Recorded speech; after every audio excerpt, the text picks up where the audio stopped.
In this documentary, I will start with Ur, a city where Prophet Abraham Al-Salam was born and raised.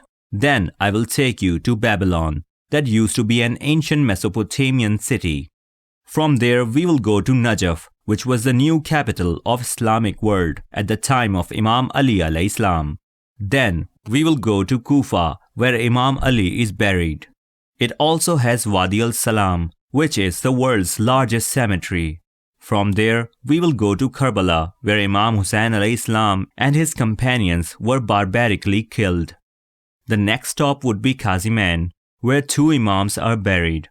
From there, we will go to Samara, where also 2 Imams are buried.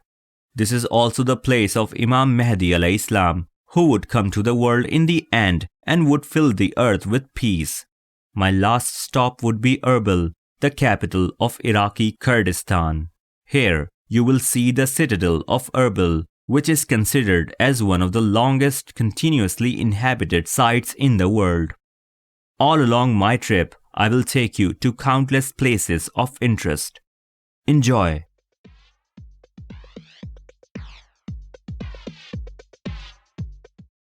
As I landed in Basra, Iraq, I raced down to Ur. Ur used to be an important Sumerian city in ancient Mesopotamia in Iraq. Once a coastal city near the mouth of the Euphrates on the Persian Gulf. Ur is now well inland, south of the Euphrates on its right bank, 16 kilometers from the present city of An-Nasriya. Prophet Abraham Al-Islam was born and raised here, in this house. He was the 11th descent from Prophet Noah Al-Islam and was born 6 years before Prophet Noah died. We know that Prophet Noah lived 350 years after the flood. Therefore, Abraham was born 344 years after the flood. The year of Prophet Abraham's birth must be around 1950 BC. Much of the structure's walls, although constructed of local site materials, had been rebuilt to its original dimensions in 1999. The lower portions of most walls and the stone floors, however, were original and untouched. The entire 27-room building was truly amazing. Archaeologically, religiously, and architecturally impressive to me. It looked as if it was built in the form of a labyrinth, with arched doorways, passages, and courtyards in all directions. I only found one passage long enough to have 3 adjacent rooms, and none of their walls were parallel. The room most commonly believed by archaeologists to be the kitchen, because of its 3 original shelves in one corner, was in the shape of a triangle. The house was even equipped with the crudest form of plumbing, still intact in 2 separate courtyards. 2 bathrooms, which would have pedestals and basins for bathing only, and 2 staircases leading to the roof. The outside dimensions were impressive, as the house seemed to have only 3 walls, 2 of which curved away from and then back toward each other in an almost teardrop design, moving dramatically to the west at its tip. But it had in fact at least 6 distinct exterior walls, while only one was dramatically curved, and adjacent buildings seemed to curve with it. Dated by one account within 2 decades of 4,000 years old at least, the floor ranks with the oldest known structures in the world. In keeping with the Jewish belief, the house would have been built 40 to 60 years before Prophet Abraham was born. Also, the Bible states that Terah was 70 years old when Abraham was born, again giving strong evidence to the structure's date. After a careful look at the size of his house, I can tell that his family was rich and influential. Nearby, this site is marked by the partially restored ruins of the ziggurat of Ur, which contained the shrine of Nana, the moon god. Excavated in the 1930s, the temple was built in the 21st century BC during the reign of Ur-Nammu, and was reconstructed in the 6th century BC by Nabonidus, the Assyrian-born last king of Babylon. He found little left but the last stage and nothing to guide him as the monument's original appearance, had it restored in 7 stages rather than 3. The massive step pyramid measured 64 meters in length, 45 meters in width, and over 30 meters in height. The height is speculative, as only the foundations of the Sumerian ziggurat have survived. In the background, on a distance, you can see Imam Ali Air Base of Iraq. That is the reason the tourists need special permission to visit this site. The ruins cover an area of 1200 meters northwest to southeast by 800 meters northeast to southwest and rise up to about 20 meters above the present plain level. This is the stairwell that leads down to the burial chamber of King Shulgi. He was the second ruler of Ur III dynasty and ruled the longest of all the Third kings. He reigned for 48 years, dated to 2029 BC to 1982 BC. He completed the construction of the great ziggurat of Ur. Shulgi proclaimed himself a god in his 23rd year. The arched temple of Idub Lalma is what could possibly be the oldest arch in history. The arch is significant because it provides a structure which eliminates tensile stresses in spanning a great amount of open space. All the forces are resolved into compressible stresses. This is useful because several of the available building materials can only resist compression but are very weak when tension is applied to them. By using the arch configuration, significant spans can be achieved. The original bricks were made of clay, brought from Euphrates river bed. Dried and burnt, hot asphalt was used as an adhesive to bind the bricks. As an engineer, I was very surprised to see this technique used at that time. When natural asphalt gets slowly boiled to get rid of the higher fractions, leaving a material of higher molecular weight, which is thermoplastic, and when layered on objects becomes quite hard upon cooling. Asphalt not only binds the bricks but also waterproofs them. Once asphalt settles down, it shrinks a little. That makes the building earthquake-proof as well. That is how these buildings survive thousands of years. Based on my research, the natural asphalt was used here and around this area first time in the history of mankind. This is also important to note that they did not use limestone bricks. The acid rain would have slowly eaten the limestone bricks away. Instead, they used clay bricks. Excavation not far from the temple found an ancient Babylonian necropolis. In later times, owing to its sanctity, Ur became a favorite place of sepulchres, and even after it had ceased to be inhabited, it continued to be used as a necropolis. Typical of the era, his excavation destroyed information and exposed the mound. Natives used the now loosened 4,000-year-old bricks and tile for construction for the next 75 years while the site lay unexplored. Later travelers found ancient Babylonian remains, inscribed stones, and the like lying upon the surface.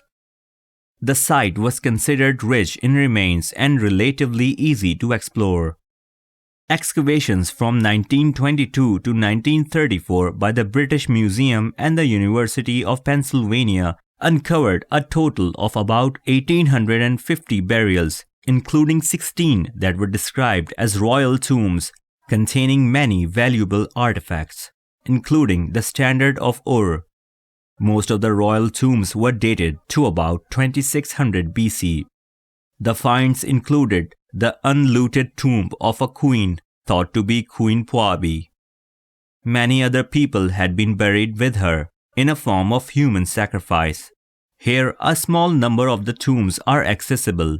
However, most of them have been cordoned off. The whole site is covered with pottery debris to the extent that it is virtually impossible to set foot anywhere without stepping on some.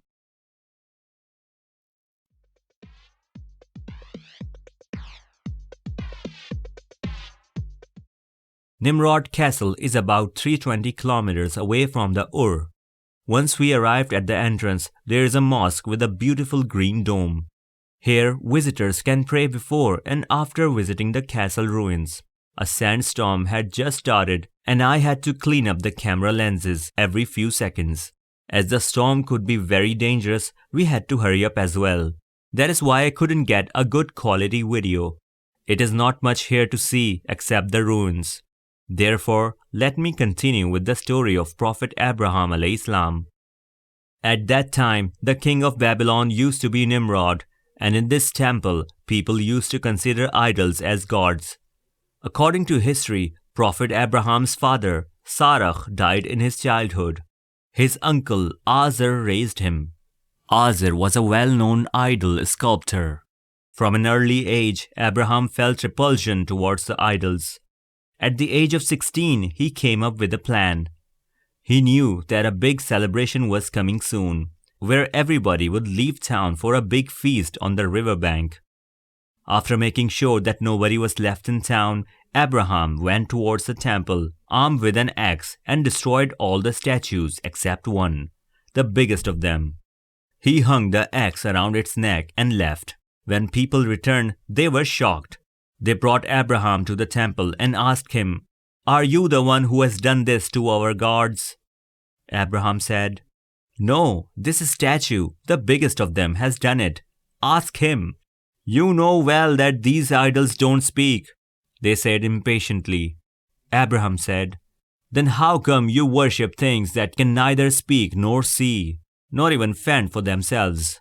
Have you lost your minds?"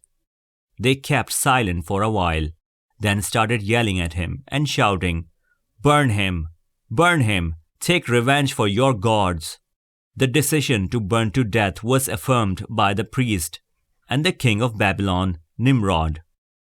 A point to note here that the Holy Quran has not mentioned the king's name or Nimrod. However, Bible sources mention him as Nimrod. Then the biggest fire people ever witnessed was lit.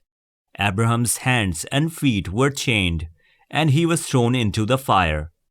The miracle happened. The fire burned only his chains, and not a trace of smoke could be found on his clothes. People watched in shock and said, "Amazing! Abraham's God has saved him from the fire." On the way back, there was a sign pointing to a place where Imam Zainul Abidin used to live, but we could not find the place and continued on our way back.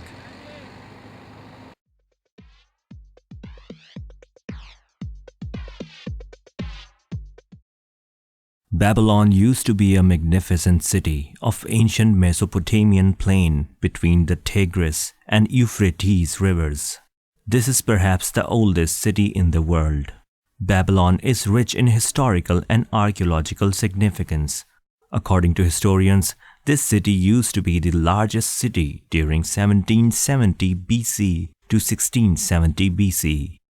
The population during that time was as high as 200,000. The ruins of Babylon can be found at about 90 kilometers south of Baghdad and at about 10 kilometers north of Hilla. Some biblical scholars believe that Nimrod was the original founder of Babylon and refer their thesis to the statement in Book of Genesis. The Holy Quran mentions Babel in chapter 2, Surah Baqarah, verse 102. Bismillahirrahmanirrahim. وَمَا كَفَرَ سُلَيْمَانُ وَلَكِنَّ الشَّيَاطِينَ كَفَرُوا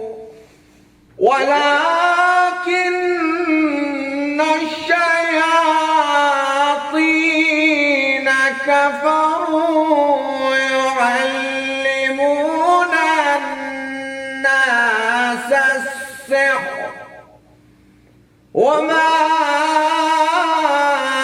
أنزل على الملكين ببابل هاروت وماروت.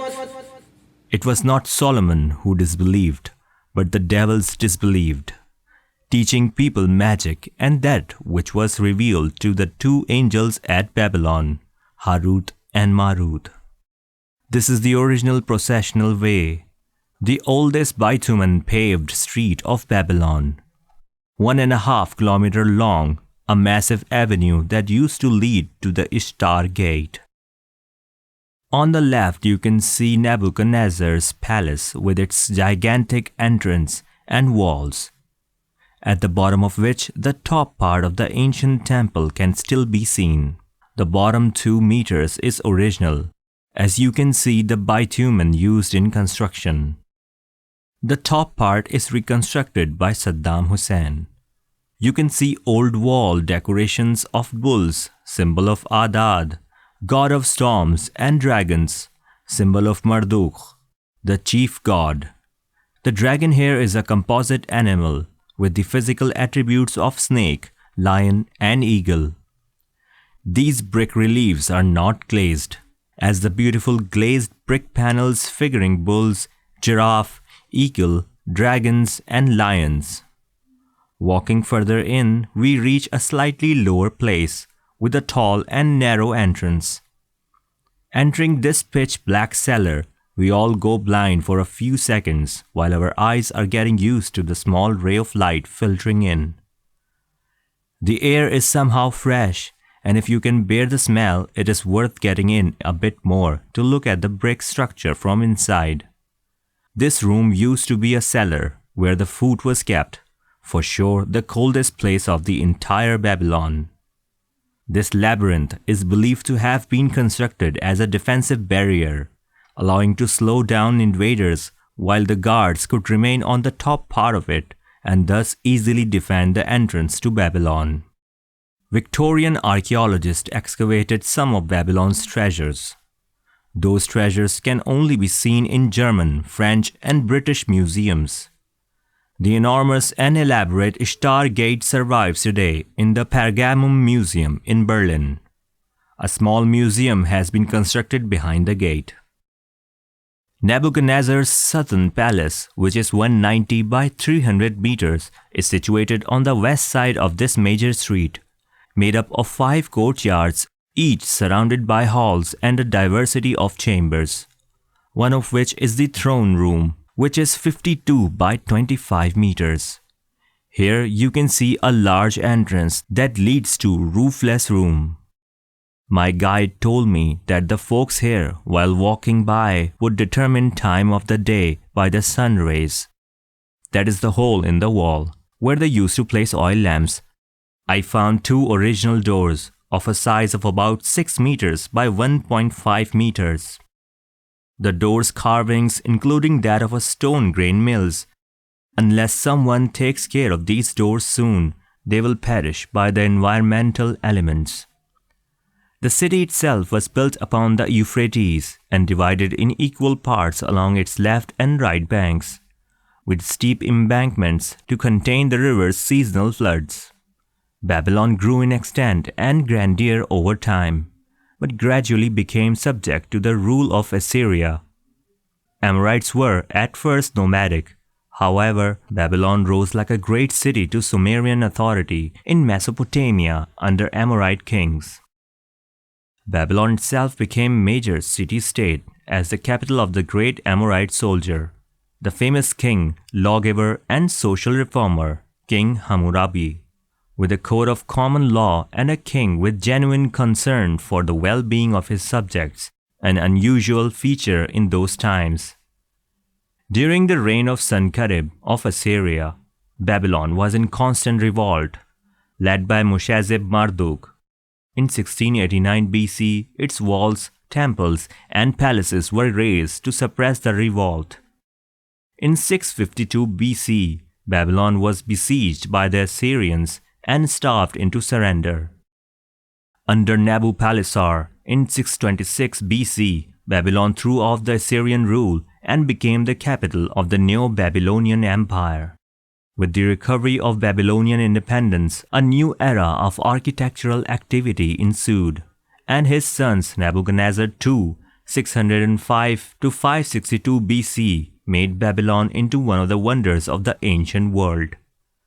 Nebuchadnezzar ordered the complete reconstruction of the imperial grounds, including rebuilding the Etimananki ziggurat and the construction of the ceramic Ishtar Gate, the most spectacular of 8 gates that ringed the perimeter of Babylon.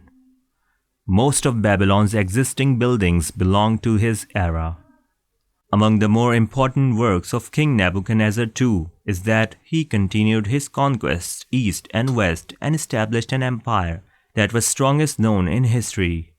He made great efforts to rebuild and improve the city of Babylon and expand it. During his reign, the area of the city of Babylon amounted to more than 10 square kilometers, with a perimeter of 18 kilometers. He surrounded the city with 2 walls, the outer one actually consisting of 3 walls. The thickness of the first one, which was built of clay, amounted to 7 meters. The second was built of bricks and had a thickness of 7 meters too. The third was also built of bricks and had a thickness of 3 meters. Defensive towers were built all along the outer wall, which itself was surrounded by a moat filled with water. The inner wall consisted of 2 rows or walls, both of bricks with defensive towers in between. The famous Ishtar Gate, named so after the star goddess, god of love and war, who shares many similarities with Aphrodite, and went, according to the legend, to the underworld and back. The lion, which was her symbol, appears on the Ishtar Gate. Nebuchadnezzar is also credited with the construction of the Hanging Gardens of Babylon, one of the 7 wonders of the ancient world, said to have been built for his homesick wife Amyetis. The Hanging Gardens were built on top of stone arches 23 meters above ground and watered from the Euphrates by a complicated mechanical system. The Hanging Gardens of Babylon were a series of terraces filled with plants. Excavations have found an elaborate tunnel and pulley system that apparently brought water from ground level to the top terrace. The remains of hanging gardens, still visible nowadays, were part of this palace. At the river Euphrates banks, Lion of Babylon killing a soldier can be seen. This is beautifully carved in basalt, or as called in Arabic, bazakh. In this sculpture, the lion's back has marks indicating that it was meant for a precious saddle upon which the goddess Ishtar would stand. What survives today is generally only the lower courses of the walls or simply their foundations. Moreover, what survives is threatened by salt and high local water table. In the background, you can see Saddam Hussein's presidential palace. In this palace, for $175 a night, one can honeymoon in a room advertised as one of Saddam's bedrooms. In 1983, Saddam started the reconstruction of Nebuchadnezzar's palace on top of the old ruins. The reconstruction destroyed significant historical artifacts with it. He inscribed his name on many of the bricks in imitation of Nebuchadnezzar. One frequent inscription reads, "This was built by Saddam Hussein, son of Nebuchadnezzar, to glorify Iraq." I was not amused, rather I was shocked. History would have remembered him for his effort, even without his name stamped. I was also not sure if I wanted to see the reconstruction or the original. This part of the world is full of history. Any place in the Middle East that I have traveled to, I saw little regard of such sites by locals. Their own government is not doing much as well. In the Kingdom of Saudi Arabia, they rebuilt most of the sites and built much larger structures on top of the original ones. What a shame. They say that when you point a finger towards someone, 3 fingers point towards you. We did our fair share in this destruction. We bombed these sites. We made a military compound, Camp Alpha here. Leveled part of Babylon so that helicopters could land. Even cleared an area and used that area as a parking lot for heavy military vehicles. We did the same in Ur, even though or just because Imam Ali Air Base was next to that site. American soldiers returning home got caught with artifacts stolen from here. I'm sure that tons of archaeological treasures ended up back home with coalition forces. This place is full of scattered sun-dried bricks with ancient inscriptions and broken pottery pieces. Thousands of them, all around in plain sight. I almost stepped on some. I could have easily taken a few with me, but as a seasoned traveler, I went in as a guest and left the place as it was. The Middle Eastern historical sites are being destroyed at a faster pace. They are in danger of Taliban-style governments, suicide bombers, aerial bombing during a conflict, looting, or simple neglect. I did my tiny share to save them on this video. I promise to continue doing so. Hopefully, others will do better than what I could do.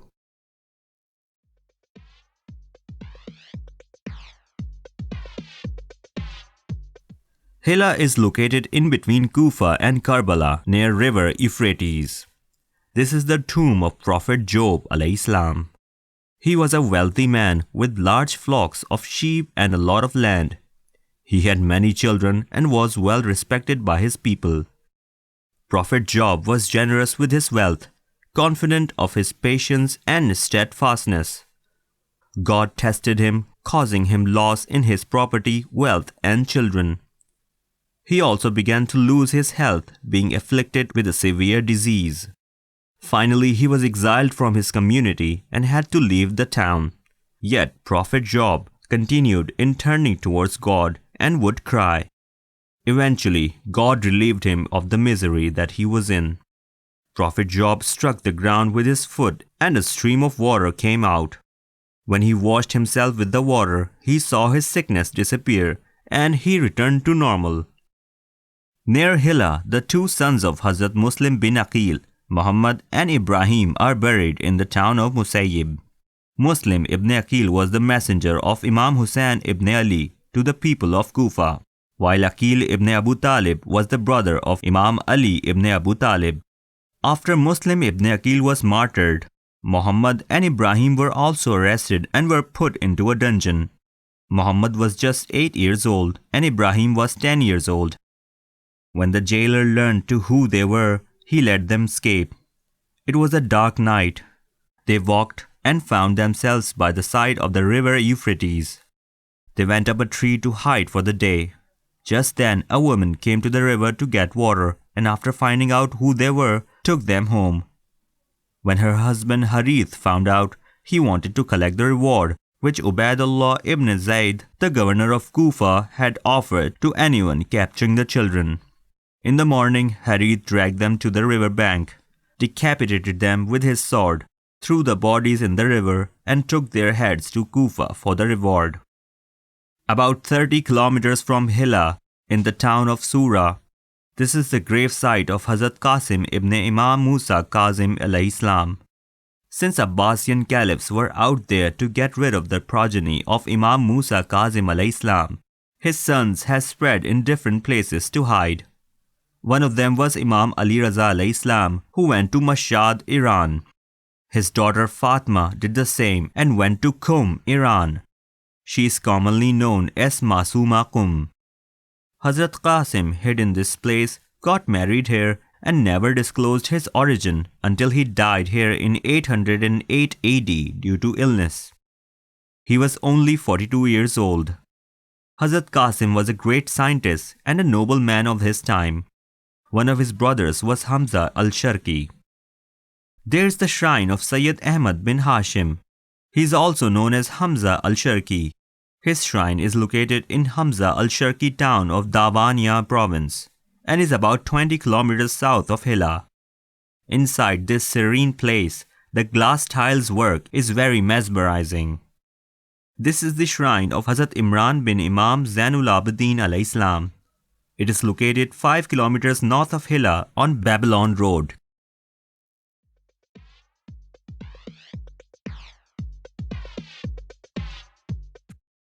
Najaf is located 160 kilometers south of Baghdad and just 6 miles from Kufa.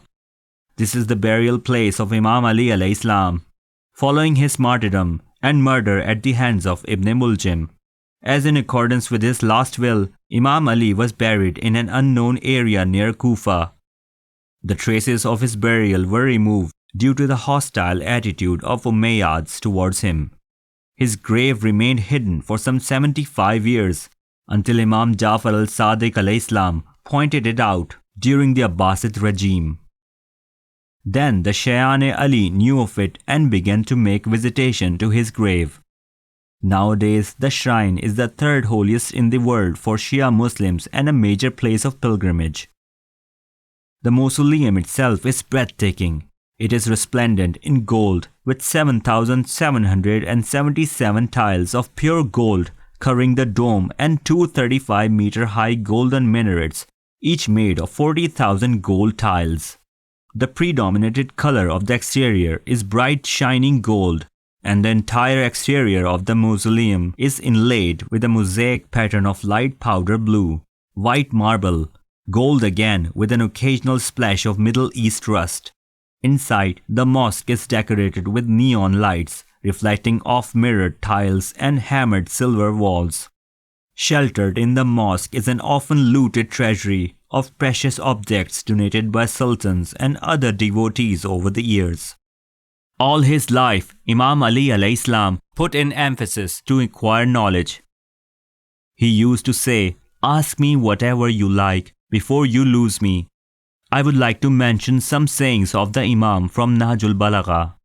Woman is a delicate creature with strong emotions who has been created by the Almighty God to shoulder responsibility for educating society and moving toward perfection. God created woman as symbol of his own beauty and to give solace to her partner and her family. Courtesy costs nothing but buys everything. When the world pushes you to your knees, you are in the perfect position to pray. Backbiting is the attempt of one who is incapable of doing better himself. A graceful refusal is better than a lengthy promise. How strange is the man that when he is afraid of something, he runs away from it, but when he is afraid of Allah, he gets closer to Him. Life consists of 2 days, one for you and one against you. So when it is for you, don't be proud or reckless, and when it is against you, be patient. Both days are tests for you. There is no wealth like wisdom, no destitution like ignorance, no inheritance like refinement, and no support like consultation. When this world favors somebody, it lends him the attributes and surpassing merits of others. And when it turns its face away from him, it snatches away even his own excellences and fame. Live among people in such a manner that if you die, they weep over you, and if you are alive, they crave for your company. Failures are often the results of timidity and fears. Disappointments are the result of bashfulness. Hours of leisure pass away the summer clouds. Therefore, do not waste opportunity of doing good deeds. A friend cannot be considered a friend unless he is tested on 3 occasions: in time of need, behind your back, and after your death. One must note that prior to Saddam Hussein's regime, students used to travel to Najaf to study Islamic studies. My father, Maulana Arif Hussain Mujtahid, during 1950s came here for higher studies. At present, Ayatollah Sistani, who is a great religious authority, lives here. His house is very close to the shrine of Imam Ali. I was fortunate enough to meet him. Ayatollah gave me a ring with a stone called Durre Najaf as a present. Nearby is Wadi Al'Salam, which literally means the Valley of Peace. The cemetery covers an area of over 1,500 acres and contains over 5 million bodies, making it one of the largest graveyards on earth. Wadi Al'Salam is also the only cemetery in the world where the process of burial is still continuing to date since more than 1400 years. Most bodies are placed in one of the cemetery's many catacombs. For this reason, it has been able to absorb all these bodies over so many centuries. The graveyard holds importance in Shiite belief, as it has been said that the souls of all faithful men and women shall be moved here, no matter where their bodies have been buried. Many prophets, kings, princes, sultans, and Shiites from around the world long to be buried there. Some believe that Hazrat Ali himself endorsed the site as part of heaven. Grand Ayatollah Shaheed Imam Baqir as-Sadr, who was killed by Saddam, is also buried here. I walked in the cemetery for miles and it never ended. I witnessed people from all over the world buried here. Wadi Al'Salam contains graves built with baked bricks and plaster and rise at different levels. Some are decorated with plastic flower garlands whose neon colors have been faded by the harsh desert sun. Barely more than a foot separates graves. Among the tombstones are the room-sized family crypts built by the wealthy, often topped by domes. There are also underground burial vaults that can be reached by ladder. I walked into some of the basements and saw such graves. Graves from the 1930s and 1940s have their own style, soaring up 3 meters with rounded tops. When the rebels took refuge in the narrow spaces among the crowded tombs, the Iraqi army ruthlessly bulldozed its way through the graves of its fellow soldiers. To this day, piles of wrecked cages from the graves remain stacked on the roadside. During the Iraq War in 2003, heavily armed fighters of the Iraqi militia frequently used the cemetery to hide and ambush approaching enemy units. The Americans cannot get into the area because it's full of winding lanes and underground mausoleums. The local gunmen who knew their way around would hit and then run and hide inside the many tombs. Some Shias, in their will, asked their children to save money to take their dead body to Najaf and bury them in Wadi Al'Salam. After the death, their body gets buried in a local graveyard with the promise to be fulfilled later. Later, after months, when the arrangements to transfer the dead body are made, their body is dug out and sent to Iraq to get buried in Najaf. In Pakistan, I personally witnessed twice the event when the body was dug out and their body was as fresh as if they had died the same day. In the cemetery, there are possible grave sites of Prophet Saleh and Prophet Hud alayhi. In the Holy Quran, Prophet Saleh alayhi has been mentioned in 8 verses and Prophet Hud alayhi has been mentioned in 23 verses. Prophet Saleh was the prophet of Thamud. As a miracle, a she-camel was made to come out of a mountain. The people were warned against killing her, but they killed her. Thus, they were destroyed by fire and earthquake. The people of this time were very rich and due to their wealth, they were very powerful, but worshipped idols. Prophet Hud repeatedly warned them to give up worshipping the idols and to turn towards one God, but they did not listen. Allah punished them and they were all killed except Prophet Hud and a few believers. Nearby in the cemetery, there is another area or maqam inside the construction ascribed to Imam Jafar-e-Sadiq alayhi. There is no evidence and information indicating the reason of this naming. Either way, we prayed 2 rakat prayers for the ziyarat here. Located there as well is a well from which Imam Mehdi alayhi is said to draw water for ghusl, which is a ritual bath.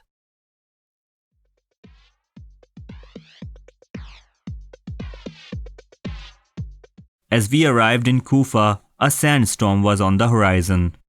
The storms appear out of nowhere and at times disappeared in no time. However, the sand gets into the camera and it is very hard to clean it on the go.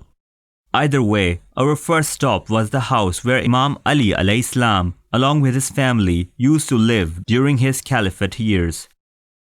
I have seen the old photos of this house, but as a result of rebuilding, the house looks better in shape but very different.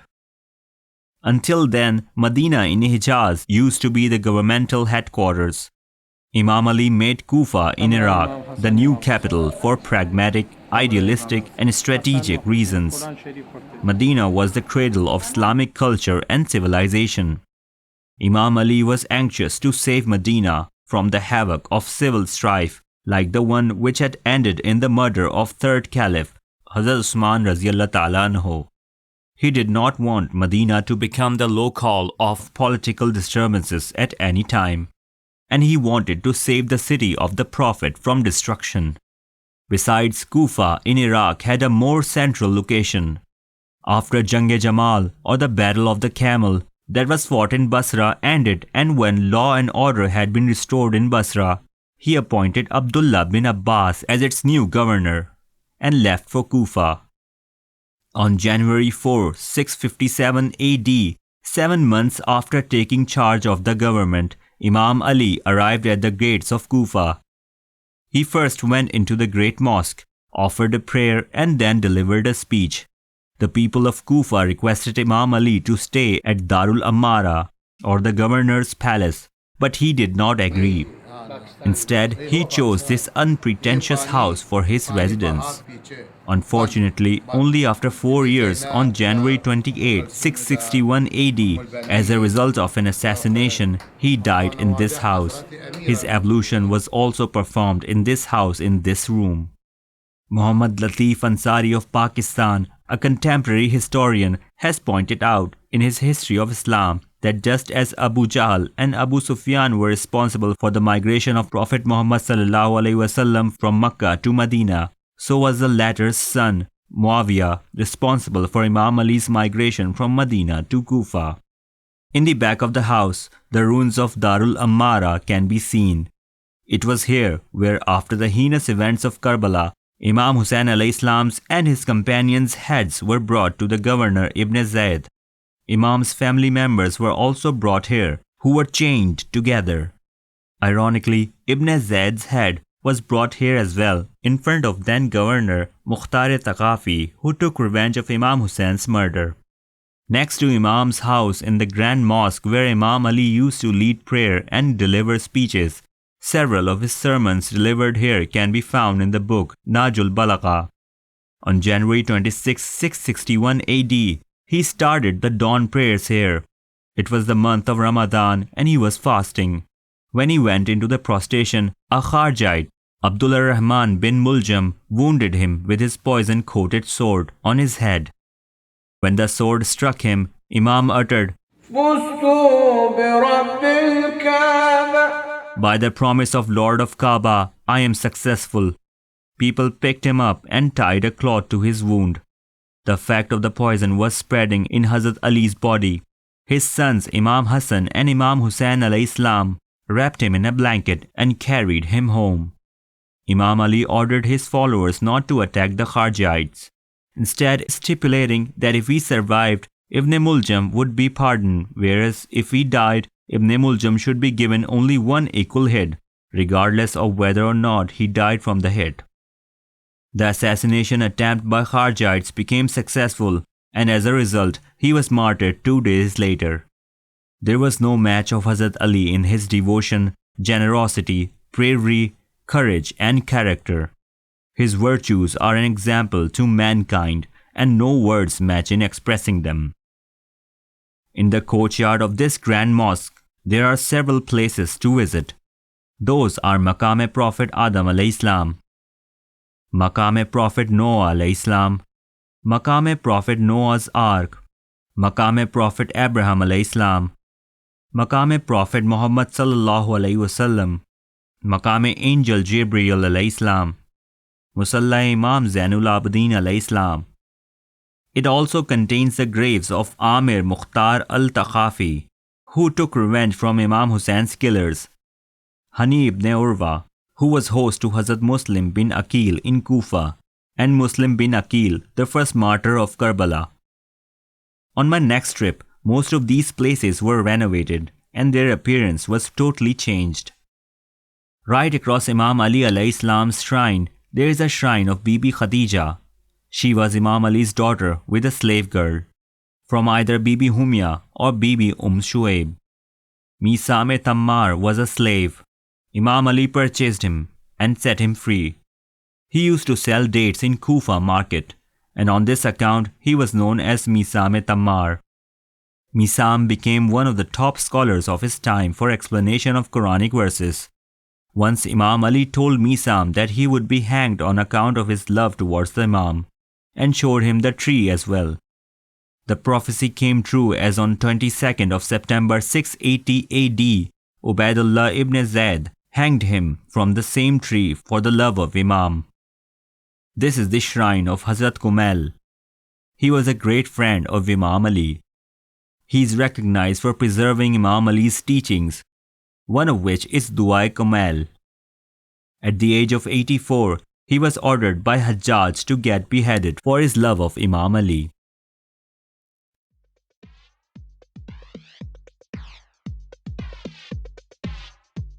Let me start with the fortress of Al-Ukhaidir, which is located roughly 60 kilometers south of Karbala. It is a large rectangular fortress erected in 775 AD with a unique defensive style. Constructed by the Abbasid Caliph, As-Safa's nephew, Isa ibn Musa. Excavations were conducted in the early 20th century and the fort has been restored to its original condition. Karbala is all about Imam Hussain alaihis and his journey to this part of the world. It was April 26, 680 when Yazid succeeded his father on the throne of Islamic Empire. People in Makkah and Medina would still regard Imam Hussain as their leader. That is why Yazid ordered Walid, his governor in Medina, to take the oath of allegiance from Imam Hussain, or to kill him. Imam Hussain left Medina on May 4th, 680, and 6 days later arrived in Makkah. Imam had not yet made up his mind on where to go. The people of Kufa wrote a letter to Imam inviting him. That was followed by hundreds of other letters and many special emissaries. When Imam Hussain received so many petitions, he sent his cousin, Hazrat Muslim, to Kufa to study the situation there and report. As Hazrat Muslim and his two sons arrived in Kufa, 18,000 people pledged their allegiance to Imam Hussain. Hazrat Muslim reported to Imam to proceed to Kufa. Meanwhile, Imam Hussain found out that Yazid has sent several people to kill him during pilgrimage. It was September 8, 680, just 2 days before pilgrimage, when Imam decided to leave Makkah for Iraq. With him, there were about 50 people, including women and children of his family and friends. Also, Yazid appointed a very cruel man, Ubaidullah ibn Ziyad, the new governor of Kufa. Ibn Ziyad threatened anyone who was engaged in any activity against the government with immediate death. Ibn Ziyad sealed Kufa as well. The following day, Hazrat Muslim got caught and was killed on September 9th. 2 days before his arrival to Kufa, Imam Hussain got the news of Hazrat Muslim's death and the dire situation of Kufa. He changed the course and bypassed his trip northwest in the desert. There were 14 places in all where the Imam was known to have passed during this journey. As per my research, on October 1st, Imam and his caravan stayed close to the fortress of Al-Ukhaidir near Wadi Al'Salam river, and then proceeded northeast along the dry river towards Karbala. Al-Ukhaidir did not exist then, but a small castle 2 kilometers away owned by a Jew existed, and was known as Kasrebani Muqatil. I happened to arrive in Karbala a day earlier. That is why I decided to spend the day of October 1st in this area to feel what Imam and his companions must have felt.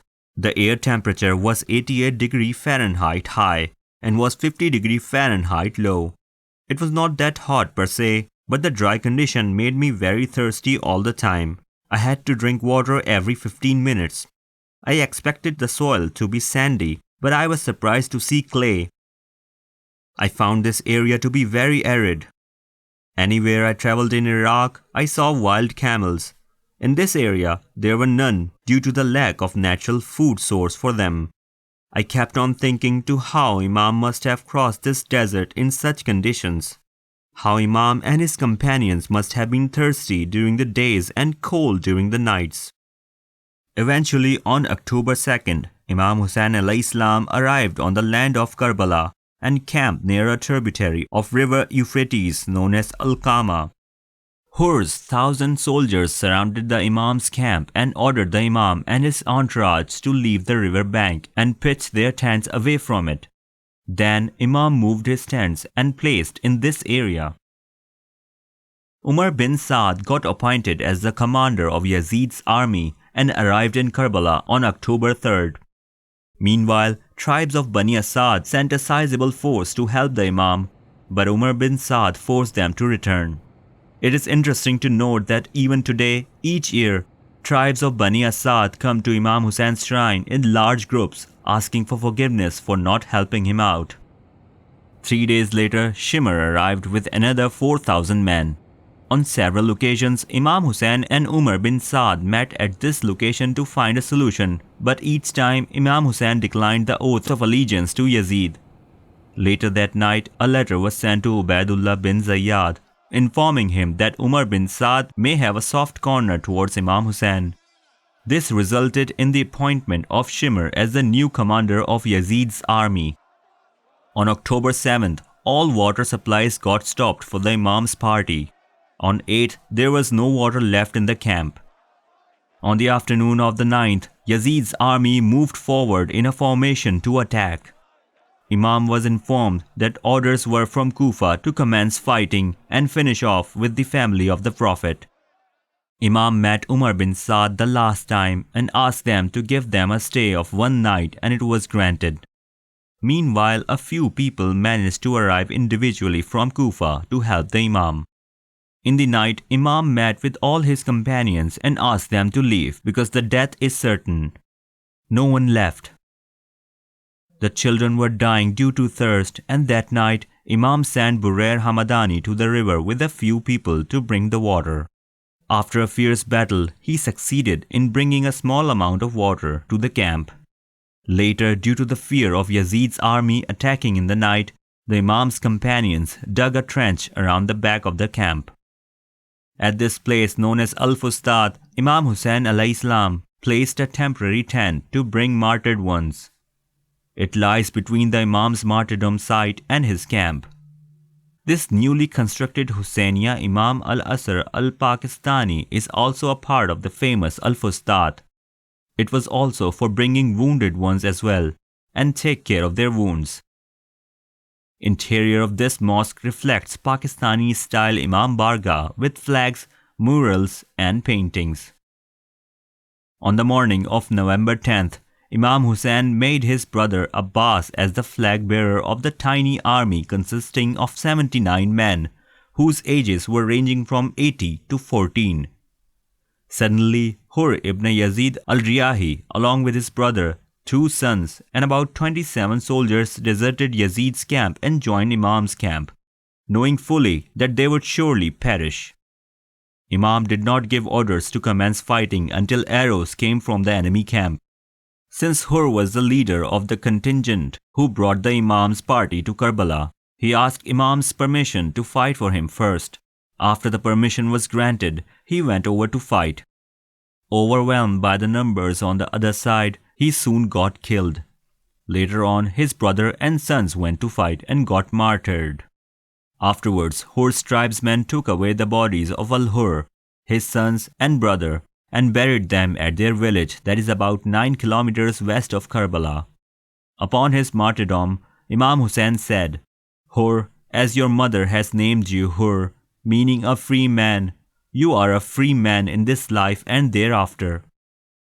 Habib ibn Mazahir was the son of Saad bin Abi Waqqas and a childhood friend of Imam Hussain. He was given the duty of being in charge of the left flank of Imam's army. Despite the fact that he was 70 years old, he killed 62 of the enemy soldiers before being taken as a captive and then got decapitated by Shimr. He is buried next to Imam Hussain. Slowly but gradually, all of the Imam Hussein's companions started getting martyred. Since they were buried together, their gravesite is marked together and is located inside the shrine of Imam Hussain, next to Imam's grave. Their names are mentioned there as well. Hazrat Qasim bin Hassan, Imam's nephew, was only 13 years old. He went to fight, and after killing several people, Umar bin Mu'id bin Urwa was successful in hitting him with his sword and killed him. By that time, only a few people left in the camp of Imam Hussain as the children were dying of thirst. He asked his brother and flag-bearer Abbas to bring some water from the river. Hazrat Abbas fought bravely and was successful in arriving at the river. After all, he was son of Hazrat Ali ibn Abi Talib. He raced towards his camp while riding on his horse. He was holding the flag in one hand and the water in the other. Zayd bin Warqa hit his right hand with his sword, and as a result, Hazrat Abbas lost his right hand. Still, Abbas managed to hold the water. Suddenly, Hakim bin Tufail hit his left hand with his sword, and an arrow hit the water container. Now Hazrat Abbas knew that he will arrive in the Imam's camp empty-handed. He turned his horse around towards the river. He did not want to go empty-handed. This theory is evident the way his gravesite is marked and his shrine is built. Within no time, arrows and swords started falling on him, and he fell on the ground. He was 34 years old at the time of his martyrdom. After Hazrat Abbas's death, Hazrat Ali Akbar, the son of Imam Hussain alaihis, arrived in the battlefield and fought bravely. Eventually, Munkid bin Marra Abadi and Ibn Umair were successful in hitting Ali Akbar with their spears on his chest. That brought him down from his horse and he got martyred. He was 18 years old. When Imam Hussain was left alone in the field, after all his brave companions and family members had been martyred, he raised a final call 3 times. هل من ناصر ينصرنا هل من مغيث يغيثنا. Is there anyone who will come to help me? Is there anyone who will come to my aid? It is said that this is the place where Jafar-e-Jinn came and offered help to Imam Hussain. But since he was a genie, Imam did not give him permission to fight. No one was left to help him out. In the camp, his 6-month-old son was near death with thirst. Imam brought him to the battlefield and asked the army to give this infant some water. When there was no reply, he put his infant son, Ali Asghar, down on the sand. Yet no one moved.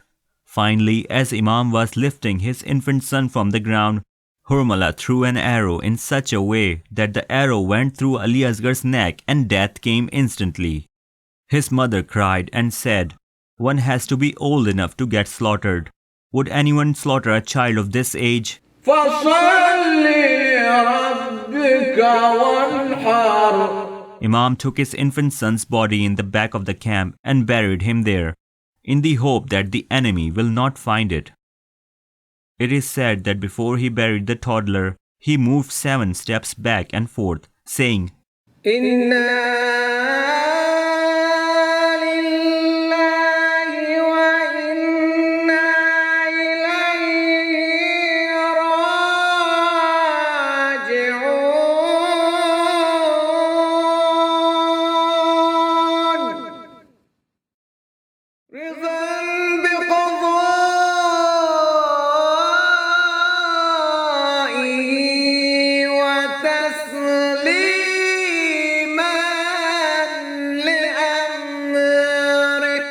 "Verily, we are from God, and verily, we will return to God.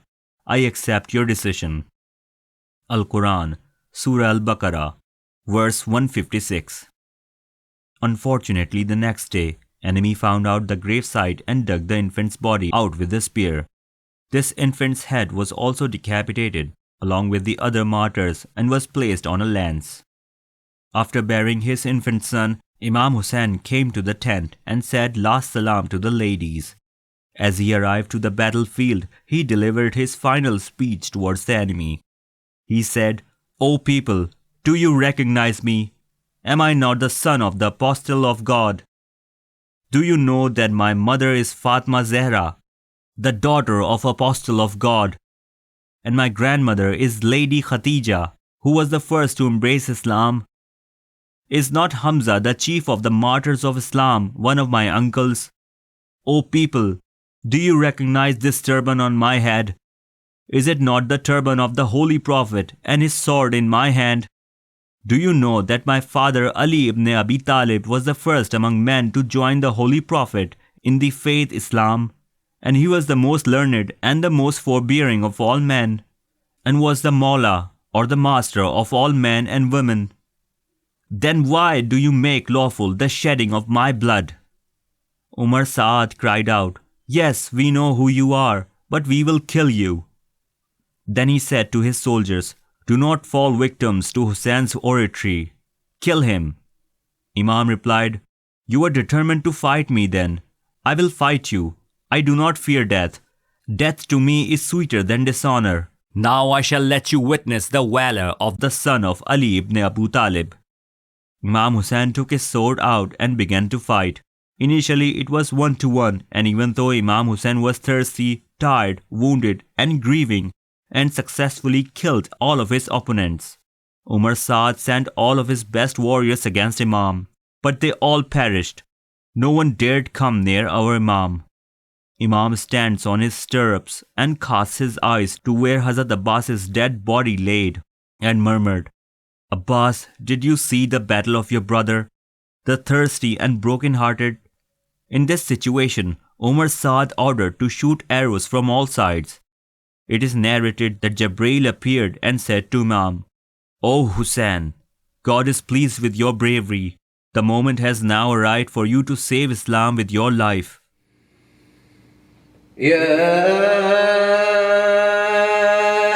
أيتها النفس المطمئنة ارجعي إلى ربك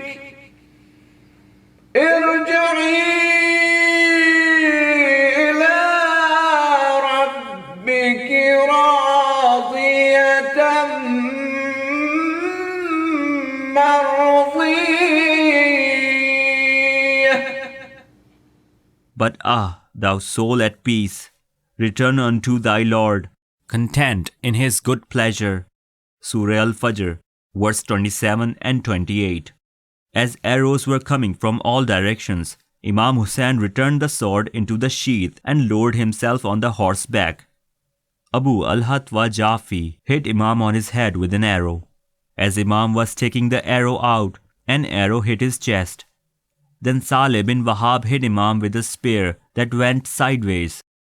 Imam could not stay on his horse and hit the sand on his right cheek.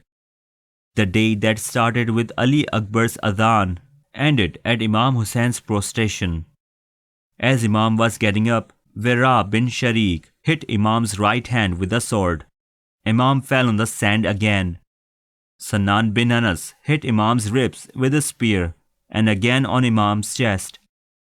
As Imam was trying to get up again, Malik bin Nasar Kindi hit Imam's head with a sword and Wara bin Sharik hit Imam's shoulder.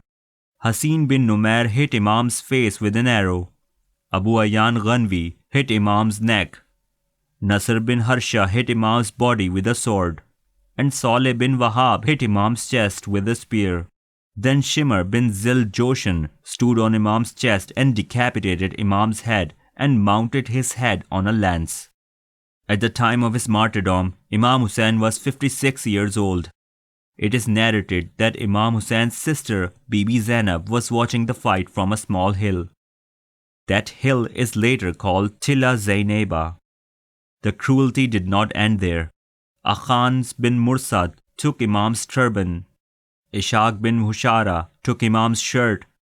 Abhar bin Kab took Imam's pajama. Aswad bin Khalid took Imam's shoes. Abdullah bin Asad and Qais bin Ashas took other pieces of clothes. Umar bin Saad took armor. And Jami bin Khalq Azdi took the sword. When the ring could not come from his finger, Bijdal bin Salim cut Imam's finger to take the ring out. Then to further dishonor Imam Hussain, 10 horsemen were arranged who started trampling Imam's body. As they were trampling, it is narrated that a lion appeared from the jungle and horsemen fled. This lion is attributed to Lady Fiza. As the sun was setting in the horizon, the soldiers rushed to Imam Hussein's camp in search of booty. They looted every tent. Every lady and every girl was stripped of her veil. Fatima's daughters were left bareheaded. Imam Hussein's daughter Sakina's earrings were pulled off her ears, splitting her earlobes. When the little girl pleaded for her veil to be left untouched, she was slapped. Camps were set alight and burned. This was Shamul Ghariba, the night of the homeless. They had lost everything. Their men had died. In this desolate desert, Imam Hussein's sick son, Ali, the women, and the remaining children were huddled. Now Imam Hussein's sister Bibi Zainab and Bibi Kulsum laid awake to make sure that Imam Hussein's only surviving son, Ali bin Hussein Zainul Abidin, and the children were not attacked. It was late that night when the wife of Hur brought them some food and water. The remaining women and children of the family of Imam Hussein were driven as the prisoners of war on October 11 to the city of Kufa to meet with Ibn Zayyad, the Umayyad governor of Iraq. On the 13th of October, 3 days after the massacre, members of the Bani Asad tribe managed to bury the dead bodies. In the name of Islam, does this kind of brutality sound familiar? Taliban, Boko Haram, ISIS, naming a few. If you do not give allegiance, any one of you we find will get beheaded. The senseless killing of innocent people, including women and children, all around the globe. Recently in the city of Peshawar, Pakistan, killing of 144 innocent school children, all in the name of Islam. Army of Yazid is still active today. Time for all to unite and finish these people off from the face of earth. Nearby, there is a place of Imam Jafar-e-Sadiq alaihis. It is said that he used to stay here prior to entering Karbala. Near the tributary of Al-Khama, there is a place of Imam Mehdi alaihis. It is said that he came here with his father Imam Hassan Askari alaihis. It is also said that Imam Hussain alaihis had stopped here prior to entering Karbala. Farther down the alley, there is a garden of Imam Jafar-e-Sadiq alaihis. It is said that he used to reside here when he used to visit Karbala. A Musawi family takes care of all that place.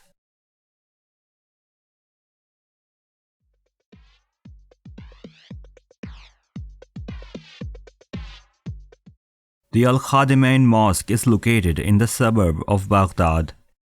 When the Abbasid Caliph Abu Ja'far al-Mansur started the construction of the round city of Baghdad in 762 AD, he made this area a cemetery named the Quraysh Cemeteries, containing the bodies of his family.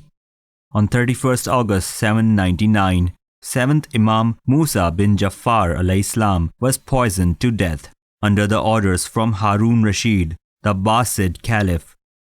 Imam's body was taken to Quraysh Cemetery for burial, and his holy tomb is located at the same place, known afterwards as Khadimiyya.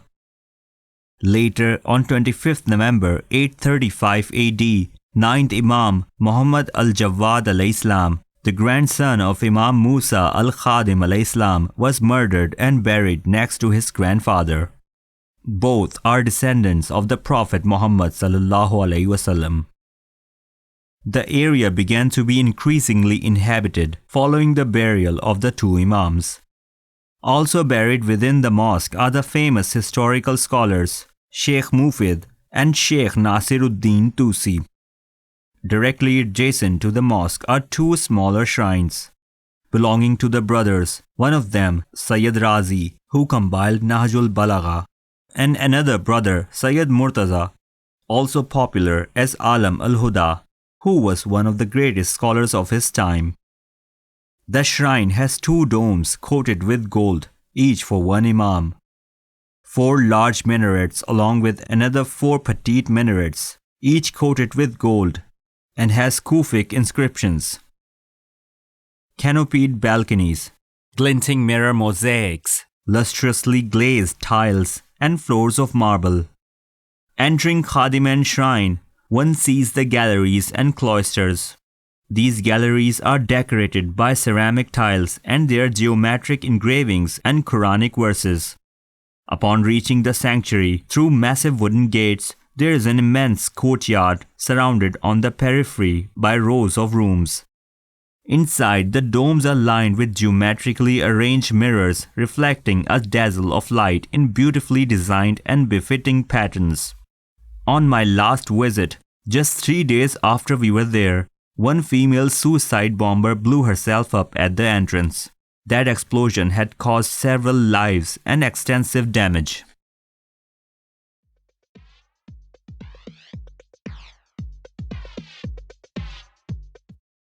Going towards Samara from Baghdad, we stopped by in the town of Balad. This is the mausoleum of Muhammad bin Imam Ali al-Naqi alayhi. He is commonly known as Syed Muhammad. He was a brother of Imam Hassan Askari alayhi. As I arrived in Samara, it reminded me that the last time I was here, just 3 days before our arrival, a car bomb explosion had caused severe damage to the Imam's shrine.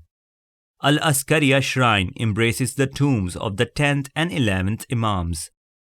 Ali al-Hadi alayhi, who got martyred in 868 AD, and his son Hassan al-Askari alayhi, who got martyred in 874 AD and was buried next to his father. It also holds a memorial to the 12th Imam, Imam Mehdi alayhi. As we arrived at the shrine, even this time the security was very tight and a sense of insecurity was in the air. On this visit, I saw that the shrine has been rebuilt, more beautiful than before. I found lots of changes inside as well. Al-Askariya shrine has a golden dome that dazzles the eye.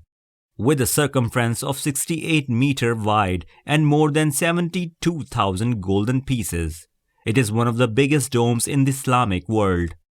Each one of its 2 golden minarets is 36 meters high. There is also a gold-painted clock tower.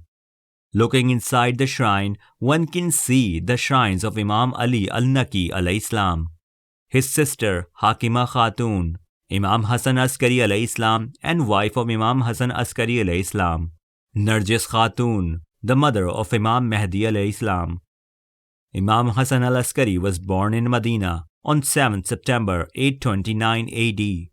The Imam had to live in Samara and could not move back to Medina under the orders of these rulers. Eventually, he was poisoned and died on 30th June 868. He was 40 years old.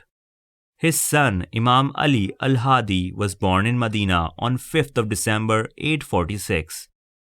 Imam's life in Samara was not in peace, even under house arrest. He was poisoned by the Caliph and died on 3rd of January 874. He was only 28 years old. He was buried in the same house where he had died, by the side of his father. By the passage of time, the place was transformed into a great mausoleum, and pilgrims from all over the Islamic lands came to pay their homage to the 2 Imams of Ahlul Bayt who were buried there. Beneath the blue dome is the cellar or sardab where Imam Mehdi alayhi is said to have disappeared. He was born in the same house on 28 July 869 and has gone through major occultation. He will emerge with Prophet Jesus Christ alayhi in order to fulfill their mission of bringing peace and justice to the world. Samara is on the east bank of the Tigris River, 125 kilometers north of Baghdad.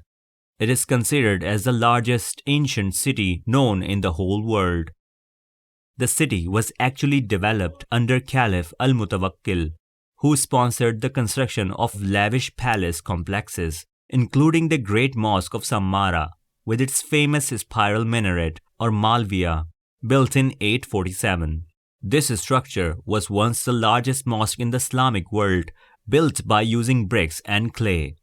It has a rectangular plan measuring 240 by 160 meters with walls 10 meters high and 2.65 meters thick, supported by 44 towers. The courtyard was surrounded on all sides by an arcade. The spiral al-Malviya rises 27 meters from the northern side of the mosque to a height of 52 meters. Some historians believe that it predates the mosque and that Caliph al-Mu'tasim built it. Samara remained the residence of the Caliph until 892, when al-Mu'tadid eventually returned to Baghdad. The city declined but maintained a mint until the early 10th century. From the top of the al-Malviya, one can see the whole city of Samara, including Al-Askariya shrine.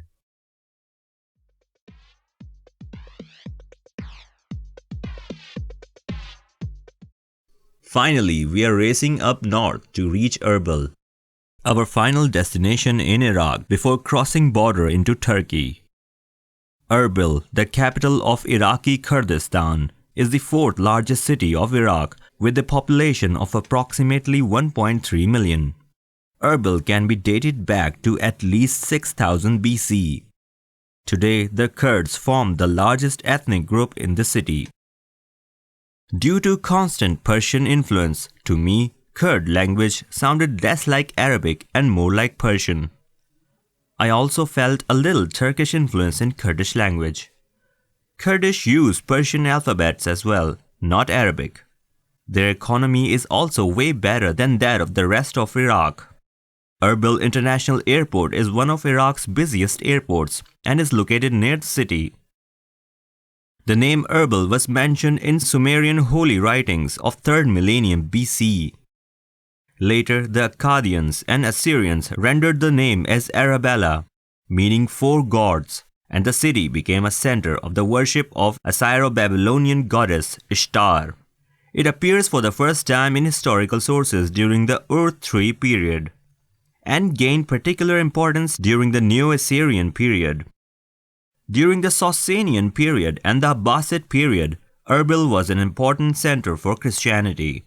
During the Islamic period, Erbil was home to important Muslim poets, historians, and scholars, and later served as a cultural and administrative center. After the Mongols captured the citadel in 1258, Erbil's importance began to decline. During the Middle Ages, Erbil became a major trading center on the route between Baghdad and Mosul, a role which it still plays today with the important road links to the outside world. Our first stop was at Choli, a Mudaffariya minaret. The minaret is 35 meters high and was built between 1190 to 1232 AD.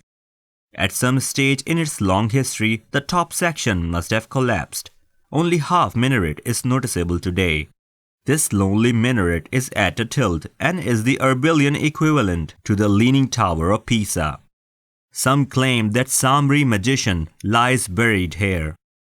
Another historical minaret with turquoise glazed tiles is nearby. Our next stop was the Citadel of Erbil, which is by and large the biggest draw to this city.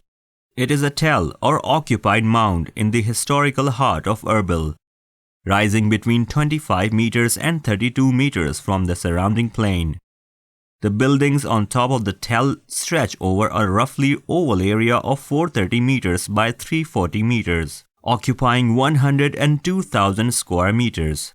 Historians suggest that the citadel happened to be the residential place of the world-famous magician Samri. Here, the famous 13th century historian and writer Ibn Khalikan was also born. As we took the stairs up to the citadel, at the entrance there is a big statue of Mubarak bin Ahmad Sharafiddin greeting us into the citadel. He was a historian and was also known as Ibn al-Mustafi. The only religious structure that currently survives in this citadel is the Mullah Afandi Mosque. When the citadel was fully occupied, it was divided in 3 districts or mahallas. From east to west, the Serai, the Takia, and the Topkhana. The Serai was occupied by notable families. The Takia district was named after the homes of dervishes, which are called Takiyas, and the Topkhana district housed craftsmen and farmers. The vast majority of squatters who once lived in the citadel have now been evicted, and reconstruction and restoration teams are busily working to repair damage. A large part of the interior of the citadel is out of bounds for tourists due to the danger of unstable walls and infrastructure. However, one can visit Mullah Afandi Mosque that seems to be in good condition. Other sites to visit in the citadel include the bathing rooms or hammam, built in 1775, located near Mullah Afandi Mosque. This is only one road you can wander down inside the citadel, and that is the main artery from the entrance to the north or south gate, depending on which gate you have entered from. From the north gate entrance, one can look out over the modern industrial suburbs to the north.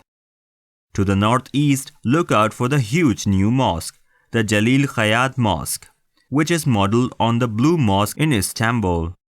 Erbil Citadel has been inscribed on the World Heritage List.